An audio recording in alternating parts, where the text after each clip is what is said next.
Alex, it's amazing to be here with you today. Thank you.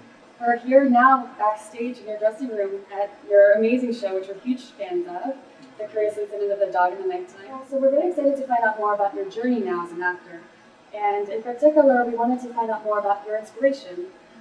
What inspired you to become an actor? Were you always laser focused on training to become one? I started acting when I was pretty young, just in school plays and stuff. But I was always very interested in other people and human behavior and what motivations people had to do what they did and stuff like that.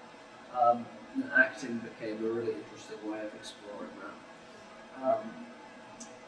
I guess I wasn't ever laser focused on training specifically, because in the early days, didn't really know that was sort of like what you would have to do to become like a credible or like skilled actor.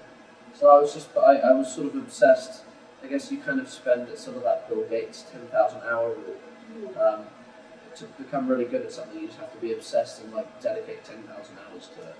And so I think indirectly that kind of was training my whole life to be an actor, studying people and doing different plays and trying to inhabit people and stuff like that. And then when I went to Juilliard, it just sort of gives you more tangible,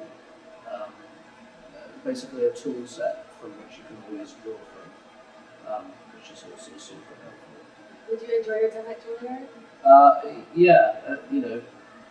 It was hard and unpleasant at times, but very beneficial for an actor. But if you lock 17, 18 people in a room for 4 years, for 14 hours a day, it gets crazy. And it was just very intense, and there's a lot of like self-analyzing, which I don't think is healthy, years on end, which is like literally what happens. So there were pros and cons, but I think for me, mostly pros, so it was definitely worth it. And I would, if I went back in time, I would definitely choose to do it again, because it's given me, like I couldn't do this production without the skills I learned, for sure. And how was it experiencing such success upon graduating from Juilliard? And how do you see your career evolving over time? I was very lucky to get an opportunity like this so quickly. And I guess you don't really, when you're doing it, think about it in terms of success or not, because how I personally am measuring success within the show is I have to be successful every day, just to get through the play, tell the story as well as I can, and portray the character as honestly as I can. So like the success for me is like I never feel like I've grabbed hold of it and like, yeah, I'm successful now. It's just a constant struggle, a constant work in progress, and I'm never satisfied with where I am. But I feel very lucky to be playing this beautiful part. That feels like it's a great success, to be able to be the person chosen to inhabit such a beautiful, complex character. And you play the character of Christopher. Yeah, Christopher Foon.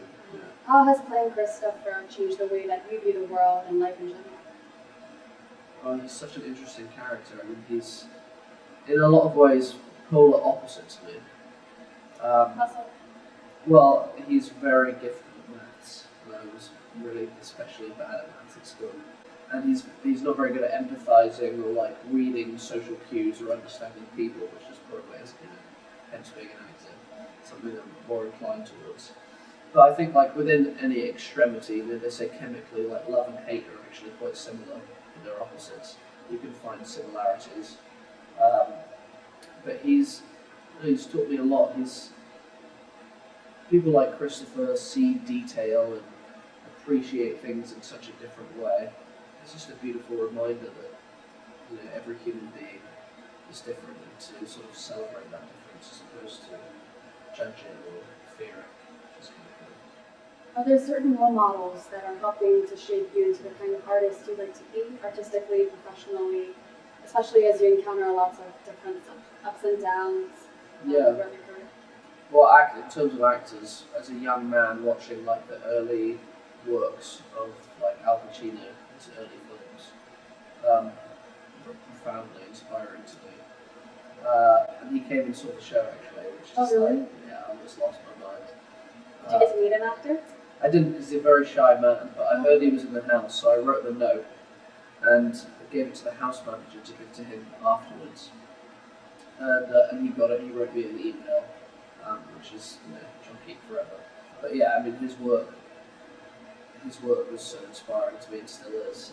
And yeah, I mean I guess he's people like Daniel Day-Lewis. I mean how he works is very specific, but the dedication and the full immersion, however you do that, whether it's like method acting or another route, is inspiring. That level of dedication is, I think, the only route to transcendent art. So many people look to you with admiration and would love to follow in your footsteps. Is there any advice you could share with the men and women throughout the world that would love to follow in your footsteps and aim to become actors one day? Oh wow, well, I don't know if I feel qualified to answer that, but yeah, allow me to feel like you have to be yourself, and you have to be comfortable with yourself and know yourself in order to portray another person well. And I think acting is a tough game because you're putting yourself in a position where a lot of the time other people are judging you or deciding who you are without really knowing you. And so I think to survive that, you have to have a really healthy amount of self-appreciation and love for whoever you are, and celebrate who you are and the differences. And keep hold of that.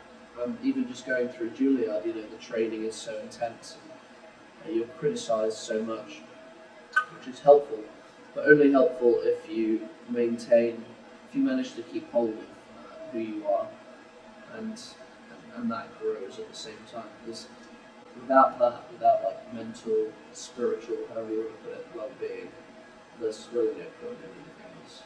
So I was just saying, take care of yourself. Well, thank you so much, Alex. Thank you so much.